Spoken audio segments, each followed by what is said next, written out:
Tonight, a warning for parents about the dangers of AI and your children. State lawmakers say criminals are using the faces of children to create sexually abusive material. Now, several bills are filed in the South Carolina State House to give law enforcement more tools to put these people behind bars. Our Ray Urena joins us now with more. Ray?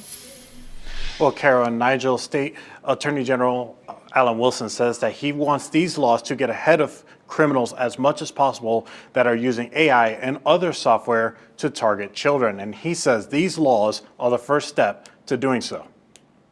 We had a situation in which a guy, I think he might have been using Photoshop, and it was rather crude, but took a picture of his daughter, placed it on an adult female's body, and a picture of himself and placed it on another adult body, engaging in an activity. South Carolina Attorney General Alan Wilson describing a recent case involving child exploitation. He says criminals are using photos of children's faces and using AI and other software to create sexual content. Picture or a TikTok video or an Instagram picture of a child at a Christmas event with their family or at a church picnic, and that picture is lifted up and used with advanced software or AI to basically show a child who has never been abused in a sexually exploitive manner. Wilson says his office has seen more of these kinds of crimes in recent years. Tech expert Phil Yanov says he's all for more laws. Imagine someone figured out that, in fact, I could morph and put a known child's face on someone else's body, and I could simulate something. I mean,